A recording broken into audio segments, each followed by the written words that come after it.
Hello everyone, and welcome to Gone Legends. On this channel, we celebrate the lives and legacies of Hollywood stars and beloved icons who have left us.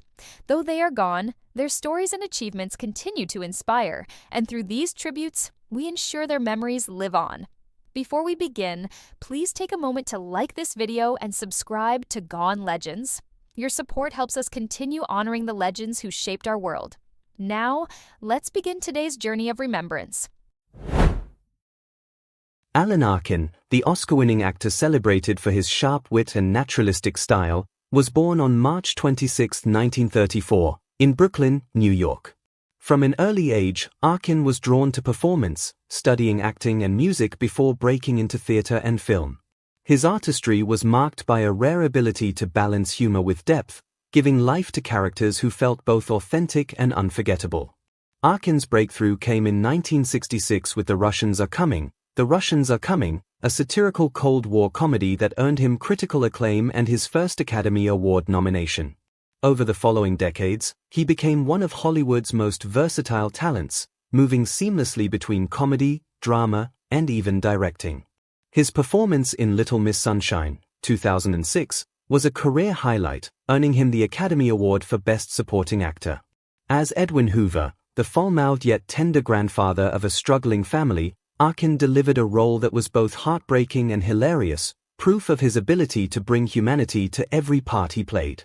He later appeared in Argo, 2012, contributing to the film's Best Picture win with his dry humor and unforgettable presence. Arkin's career spanned over 6 decades, with credits in film, television, theater, and voice work. From Catch-22 to Edward Scissorhands, he brought an unmistakable energy to every performance. He was admired by peers as an actor's actor, someone whose naturalistic style elevated every scene without ever overshadowing his castmates. Beyond the screen, Arkin was also a musician, writer, and director. He authored several books, directed films, and lent his creative spirit to multiple art forms. His curiosity and versatility reflected a life fully lived in the service of storytelling. On June 29, 2023, Alan Arkin passed away at the age of 89. His death marked the end of a remarkable career, but his influence remains deeply embedded in the fabric of American cinema.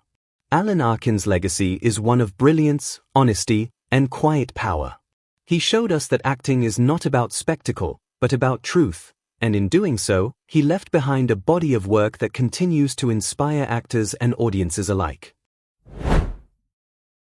James Edmund Caan, born on March 26, 1940, in the Bronx, New York, grew up with the grit and determination that would later define many of his most memorable roles. The son of German-Jewish immigrants, he found his way into acting after studying at Hofstra University alongside other future stars, including Francis Ford Coppola.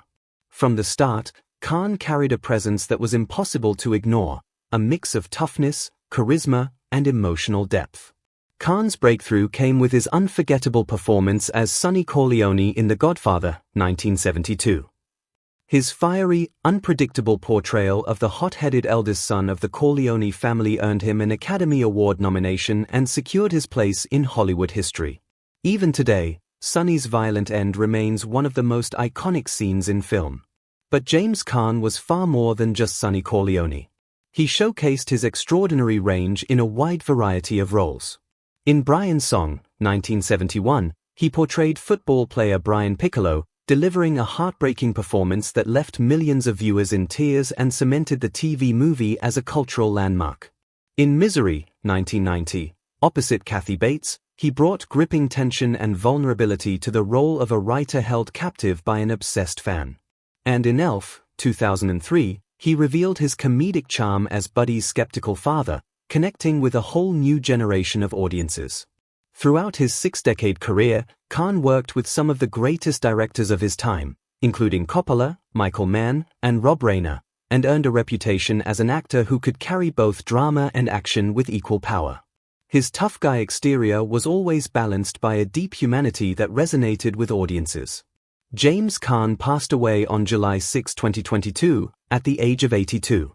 His loss was felt across the film industry and by fans around the world who had grown up with his unforgettable performances. Caan's legacy is one of versatility, strength, and authenticity. He proved that a Hollywood leading man could be both rugged and tender, both fierce and vulnerable. From mob classics to heartfelt dramas, his work continues to inspire new generations of actors and film lovers alike. James Caan will forever be remembered as one of Hollywood's greats, a star whose light continues to shine every time his films play on screen.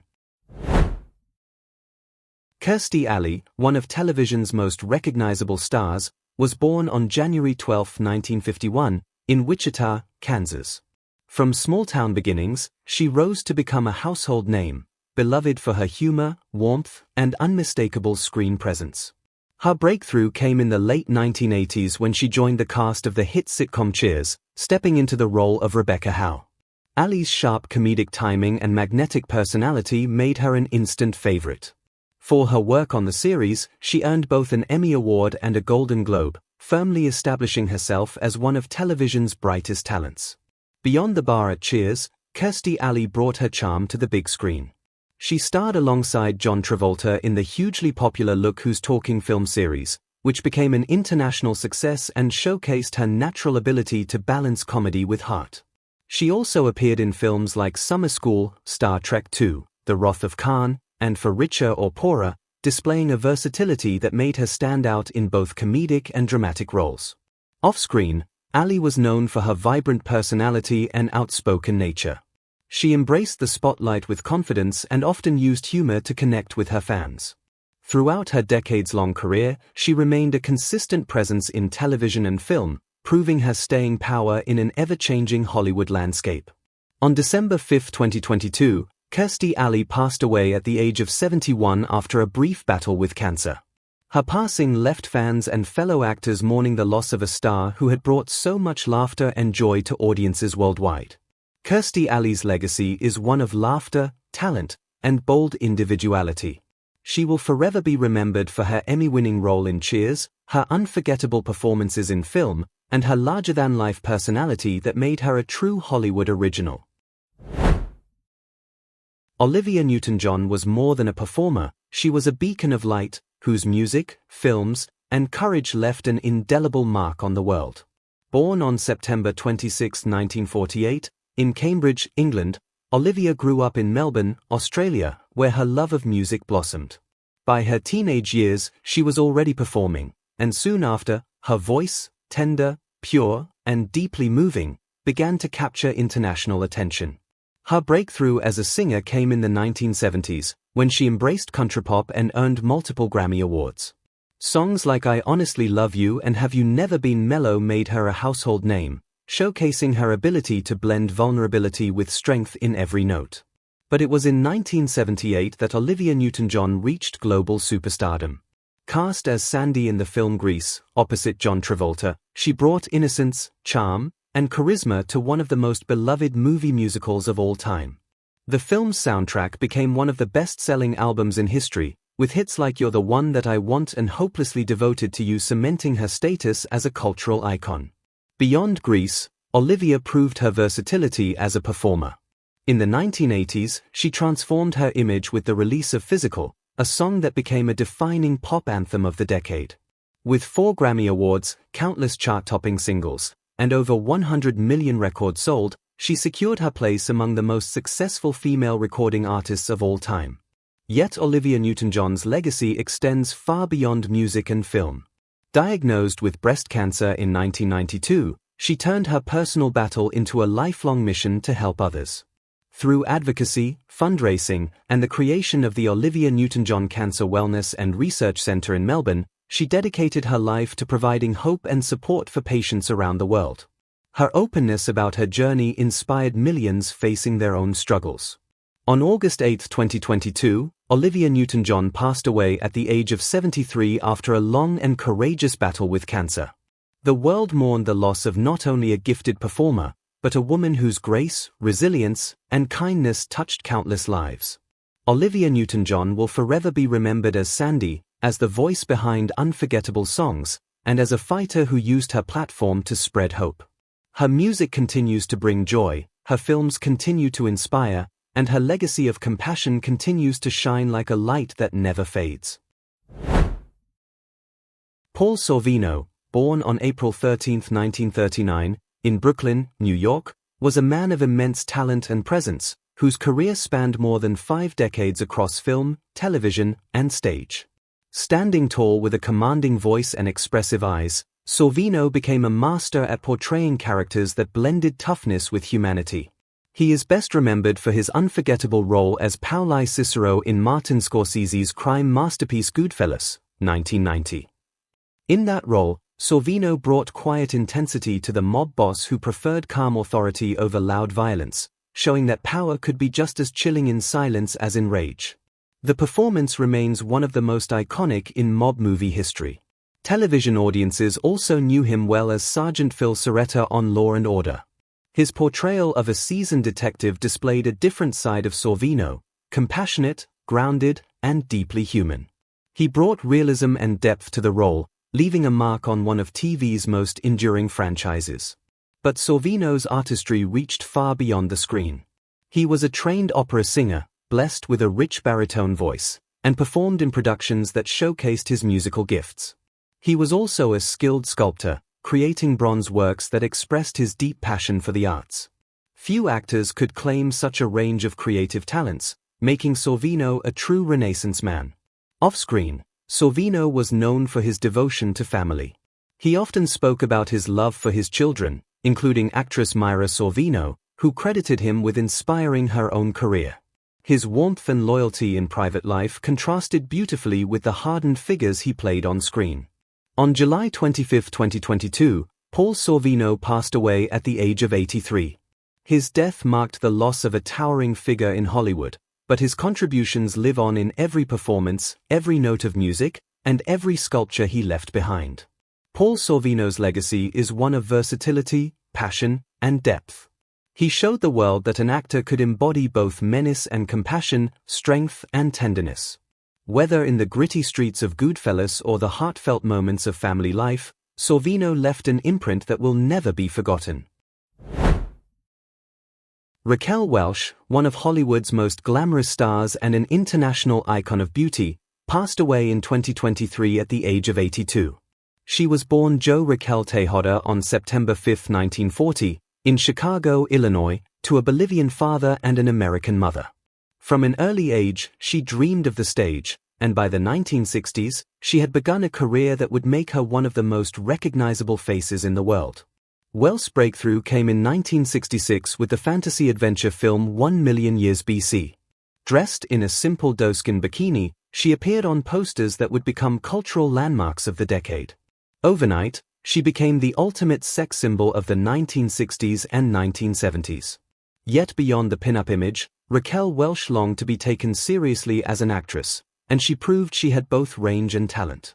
She starred in Fantastic Voyage the same year, cementing herself as one of Hollywood's brightest stars. Over the next decade, she continued to challenge expectations with diverse roles. In 1973, her performance in The Three Musketeers won her a Golden Globe Award, silencing critics who had dismissed her as merely a beauty icon. She went on to appear in The Four Musketeers, Myra Breckinridge, and Kansas City Bomber, each role further expanding her reputation as a performer who could balance strength, sensuality, and vulnerability. Off-screen, Welch became a trailblazer for women in Hollywood. At a time when female stars were often reduced to stereotypes, she fought for stronger, more complex roles and broke barriers for Latina actresses in mainstream American cinema. Her confidence, poise, and determination paved the way for future generations of women who refused to be defined by Hollywood's narrow standards. Beyond film, Welch found success in television, fitness, and business. Her workout videos in the 1980s became bestsellers, and she developed a line of beauty and wellness products that introduced her to a new generation. Always reinventing herself, Raquel Welch proved that she was more than just a starlet of the past. She was a woman of resilience, vision, and enduring influence. When she passed away in 2023, tributes poured in from around the world. Fans, co-stars, and critics alike remembered her not only for her unforgettable beauty but for her persistence, her grace, and her ability to command respect in a business that often tried to diminish her. Raquel Welch will forever be remembered as more than a screen siren. She was an actress of substance, a cultural icon, and a trailblazer who showed that women could control their image, their careers, and their destinies in Hollywood. Her legacy endures, in the films she left behind, in the doors she opened for others, and in the timeless image of a woman who refused to be anything less than unforgettable. Ray Liotta, born on December 18, 1954, in Newark, New Jersey, became one of Hollywood's most compelling actors, celebrated for his intensity, authenticity, and magnetic screen presence. His breakthrough role came in 1989 with Field of Dreams, where he portrayed shoeless Joe Jackson. The film became a modern classic, and Liotta's performance hinted at the power and complexity he would bring to his future roles. But it was in 1990 that Liotta cemented his place in cinematic history. Cast as Henry Hill in Martin Scorsese's masterpiece Goodfellas, Liotta delivered one of the most unforgettable performances in American film. His portrayal of a young man seduced by the power and allure of organized crime, only to be consumed by paranoia and betrayal, remains iconic. With a mix of charm, vulnerability, and menace, he captured the rise and fall of a gangster with unmatched realism. Critics and audiences alike recognized that Ray Liotta was not just acting, he was living inside the role. Throughout the 1990s and 2000s, Liotta continued to shine in a wide range of films and television projects. He appeared in crime dramas like Narc and Copland, as well as unexpected roles in comedies and animated features, proving his versatility. Whether playing a ruthless villain or a broken man searching for redemption, his performances always carried a raw, electric energy that made him impossible to ignore. In addition to his film work, Liotta made memorable appearances on television, including his Emmy Award-winning guest role on ER. His ability to bring depth and humanity to even the darkest characters earned him respect as one of the most dedicated actors of his generation. On May 26, 2022, Ray Liotta passed away in his sleep at the age of 67, while filming a project in the Dominican Republic. His sudden death shocked fans and colleagues around the world. Tributes poured in, honoring not only his legendary performances but also his generosity, professionalism, and the impact he left on those who knew him. Ray Liotta's legacy is undeniable. He will forever be remembered for the fire he brought to the screen, for characters that were complicated, flawed, and deeply human. His work in Goodfellas remains one of the defining performances of modern cinema, while his broader body of work stands as proof of his extraordinary range. Though gone, his influence lives on, in every crime drama inspired by his roles, in every young actor who looks to his performances for guidance, and in the hearts of audiences who continue to revisit his unforgettable films. Ray Liotta will always be remembered as one of Hollywood's true greats, a man who made intensity an art form. There are actors, and then there are immortals. Some artists live within their craft, while others transcend it. They become a force of nature, a presence so powerful that every performance feels eternal. Sir Anthony Hopkins is one of those immortals. An actor of unmatched depth. A man whose voice can chill us to the bone or bring us to tears. A genius who has given us some of the most unforgettable characters in film history. Born in a small Welsh town, raised in the shadow of coal mines and working-class struggle, Hopkins rose to the highest peaks of stage and screen. From Shakespearean theatre to Hollywood blockbusters, his journey is not just the story of an actor, it is the story of artistry itself. And today, he lives among us as a living legend. A man who has conquered the screen, defied time, and left behind a body of work that will outlive us all. This is the story of Sir Anthony Hopkins. Anthony Hopkins was born on December 31, 1937, in Port Talbot, Wales, a steel and coal mining town on the southern coast. His father, Richard Arthur Hopkins, was a baker, and his mother, Muriel, was a homemaker. The Hopkins family lived modestly, but the young Anthony struggled in school. He was shy, introverted, and often felt out of place. Dyslexia made academics difficult, and he found himself more drawn to painting, music, and imagination. Hopkins once said, "I was a poor learner. I didn't know what I was doing in school. I felt hopeless and useless." But out of that feeling of being different grew something extraordinary, a restless creativity. He played piano, he painted, and he dreamed of a life far beyond the narrow streets of Port Talbot. Anthony's path changed when he met another boy from Port Talbot who had become a star, Richard Burton. Burton, who would go on to become one of the greatest Welsh actors of his time, returned to Port Talbot during visits home. Hopkins, a teenager then, saw in Burton a possibility, proof that someone from their small, industrial town could conquer the world stage. Burton encouraged Hopkins to pursue acting, and in that encouragement, a flame was lit. In the 1950s, Hopkins pursued formal training. He first studied at the Royal Welsh College of Music and Drama, and later at the Royal Academy of Dramatic Art, RODA, in London. At RODA, Hopkins immersed himself in Shakespeare, voice, movement, and the disciplined craft of performance. He admired greats like Laurence Olivier but knew he had something different to offer, a raw, natural intensity that would become his trademark. By the mid-1960s, Hopkins had joined Laurence Olivier's National Theatre Company. Olivier himself recognized Hopkins's talent, once calling him his young understudy of genius. It was here that Hopkins cut his teeth, playing roles in Hamlet, Othello, and King Lear. His reputation grew as a fierce, disciplined actor with a commanding presence. But even then, Hopkins was restless. Theatre gave him craft, but film was where his soul longed to be. Hopkins's early film roles began in the late 1960s. His first major appearance was as Richard the Lionheart in The Lion in Winter, 1968, opposite Katharine Hepburn and Peter O'Toole. Critics took notice. Here was a young actor who could hold his own against giants, bringing both fire and subtlety to the screen. This was the beginning of a career that would grow into one of the greatest in cinema history. Anthony Hopkins had begun his journey. From a quiet Welsh boy who felt out of place, to an actor standing among giants. But the world had not yet seen the full force of his genius. That was still to come. By the 1970s, Anthony Hopkins had already established himself as one of the most promising actors of his generation. But promise alone wasn't enough. Hopkins hungered for more. He wanted to be remembered, not just as a talented stage actor, but as a man who could dominate the screen. This was the decade when the world began to see flashes of the Hopkins we know today, intense, unpredictable, and unforgettable. Even as he pursued film, Hopkins remained tied to the stage. In the 1970s, he took on some of Shakespeare's most demanding roles, from Macbeth to King Lear. Audiences marveled at his ability to switch between rage and vulnerability in a single breath. Critics described him as volcanic, a performer who could erupt with power at any moment. But Hopkins himself often struggled with restlessness. The discipline of theatre weighed on him. He was brilliant, but he was also impulsive, and he admitted that he didn't always enjoy the rigid routines of stage life.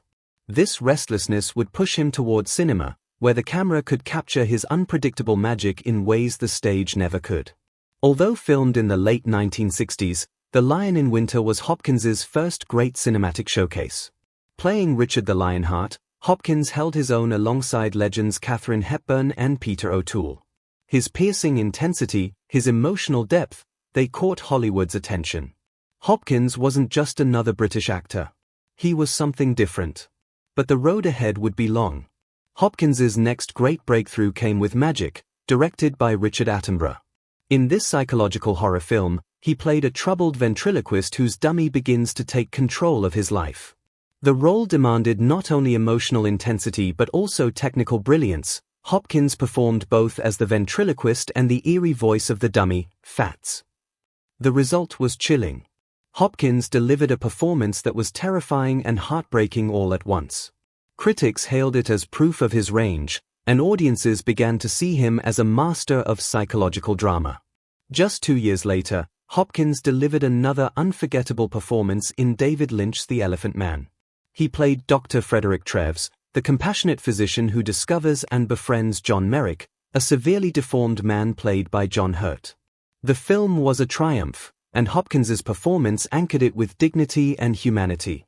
As Treves, he radiated kindness and empathy, showing the world that Hopkins could play not only darkness but also deep moral strength. This was one of the first roles where audiences saw the full balance of Hopkins's talent, the fire of his intensity and the quiet grace of his compassion. Throughout the 1980s, Hopkins continued to explore a wide range of roles. He appeared in television dramas, stage productions, and historical films. He played Adolf Hitler in The Bunker, 1981, delivering a chilling portrayal of the dictator's final days. He starred in 84 Charing Cross Road, 1987, alongside Anne Bancroft, in a tender story about friendship through letters.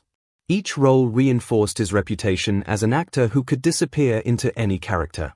But while critics admired him, mainstream Hollywood had not yet fully embraced him. Hopkins was respected, but he was not yet a household name. That would change in the 1990s. The world was about to meet Anthony Hopkins in a way they would never forget. One role, one performance, would redefine his career and forever cement him as one of the greatest actors in history. The 1990s marked the arrival of Anthony Hopkins as a true titan of cinema. In this decade, he gave the world a performance so haunting, so unforgettable, that it instantly secured his place in the pantheon of great actors. This was the decade of the Silence of the Lambs. The decade where Hopkins turned horror into art.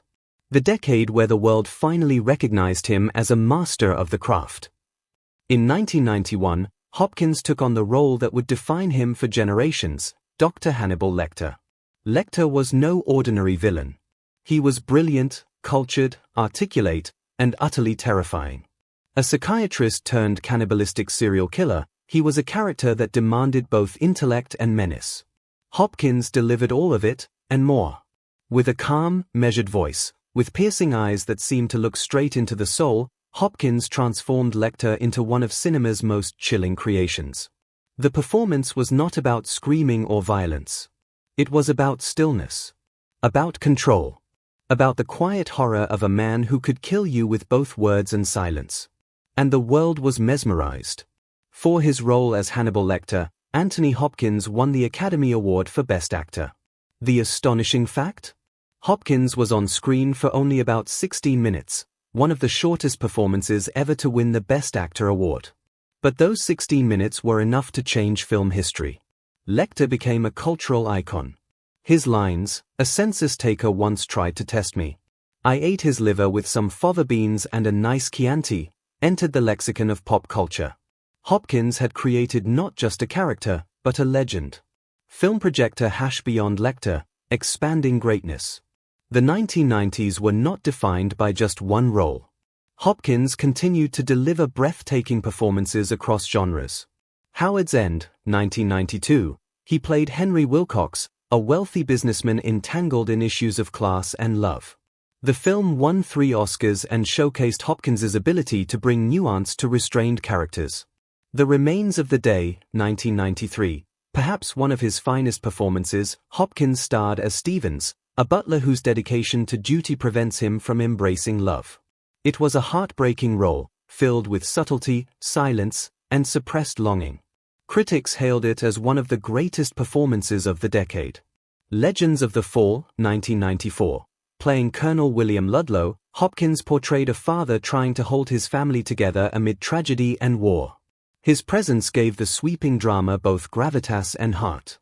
Nixon, 1995. Directed by Oliver Stone, Hopkins transformed himself into U.S. President Richard Nixon, capturing both his ambition and paranoia. The role earned him another Academy Award nomination.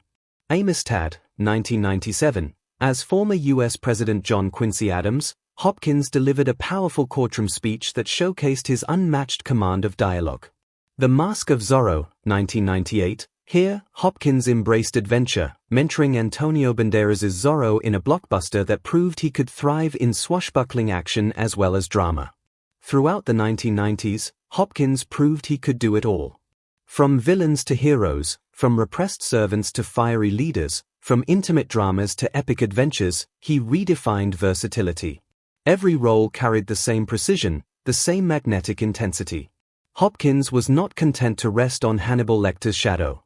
He wanted to expand, to show the world the full range of his genius. The 1990s belonged to Anthony Hopkins. He had conquered fear. He had mastered subtlety. He had given us villains, heroes, and everything in between.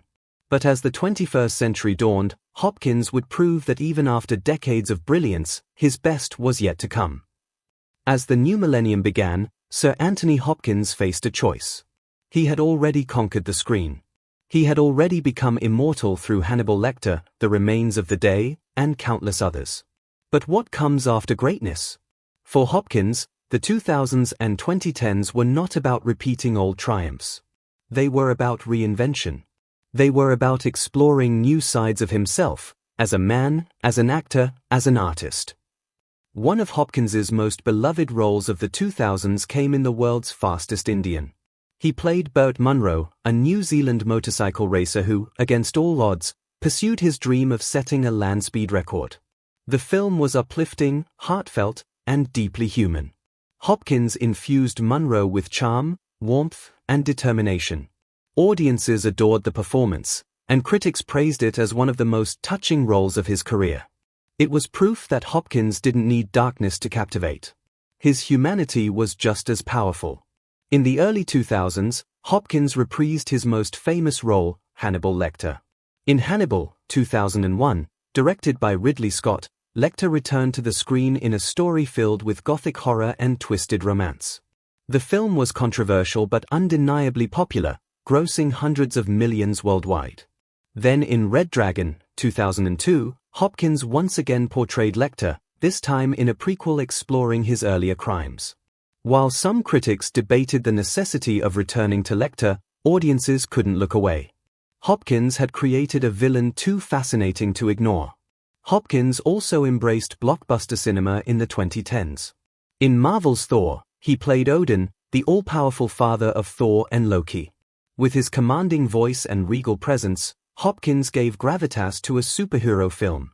Younger audiences who might not have known the Silence of the Lambs suddenly saw him as the wise king of Asgard. It was another reinvention, from horror icon to fantasy king. In 2016, Hopkins stunned television audiences with his role in HBO's Westworld.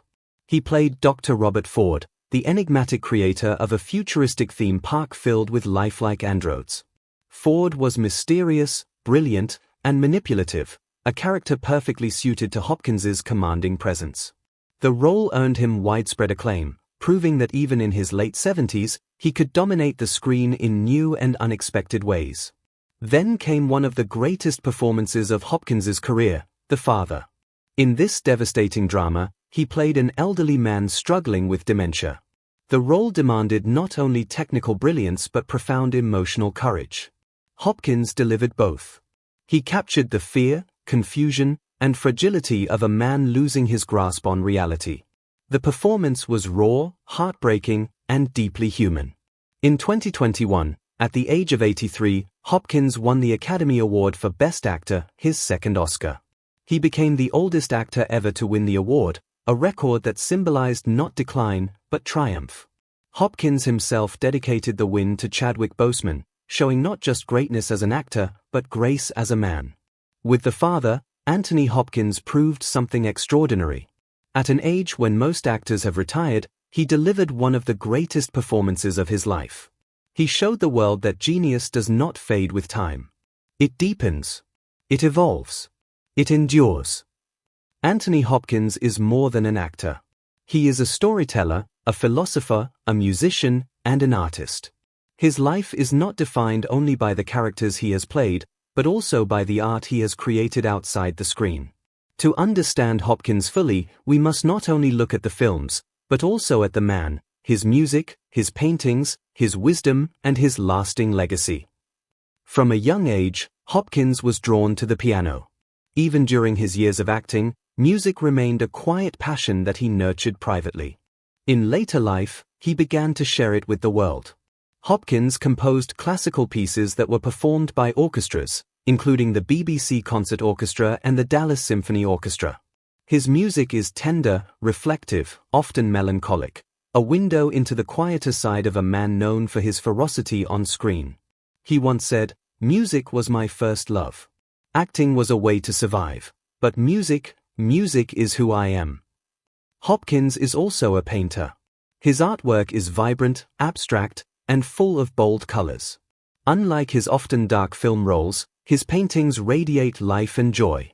They reflect his philosophy that creativity should be fearless, unbound by rules or expectations. Hopkins has held gallery exhibitions around the world, surprising many who knew him only as Hannibal Lecter. Through painting, he found a freedom of expression, a reminder that art, in all forms, has always been his true language. Herb wisdom and philosophy. Hopkins has often spoken about life, mortality, and gratitude. He is open about his struggles with alcoholism in his younger years, admitting that it nearly destroyed him. But in the 1970s, he overcame it, finding sobriety and a new perspective on life. He often credits his recovery to spirituality and to a personal belief in living simply, honestly, and fully. Hopkins has shared advice with younger actors and fans alike: keep it simple. Don't complicate things. Life is short, live it with joy. Trophy: the legacy of a living legend. Anthony Hopkins's career spans more than 6 decades. 2 Academy Awards for Best Actor. Over 80 films and television roles. Performances that range from Shakespearean kings to cannibalistic killers, from grieving fathers to wise mentors. A body of work that is as diverse as it is powerful. But beyond the awards, beyond the fame, his true legacy is in the impact he has left on audiences. He has made us fear, he has made us laugh, he has made us weep. He has reminded us of the full range of human experience. He is not just an actor. He is an artist in every sense of the word. Anthony Hopkins was born in a small town in Wales, the son of a baker. He struggled in school, he felt like an outsider, he doubted himself. And yet, he rose. He rose to become one of the greatest actors in the history of cinema. He gave us Hannibal Lecter, Stevens the Butler, Burt Munro, Odin of Asgard, and the heartbreaking father struggling with dementia. He gave us music. He gave us paintings. He gave us wisdom. And today, as he lives among us, Anthony Hopkins stands as a living legend, proof that greatness comes not from perfection, but from embracing who you truly are. Sir Anthony Hopkins is not just a man of cinema. He is a man of art. A man of truth. A man who will never be forgotten. Person with praying hands, if you value keeping the memory of these legends alive, please like this video, subscribe to Gone Legends, and share it with others who cherish Hollywood's golden voices and faces.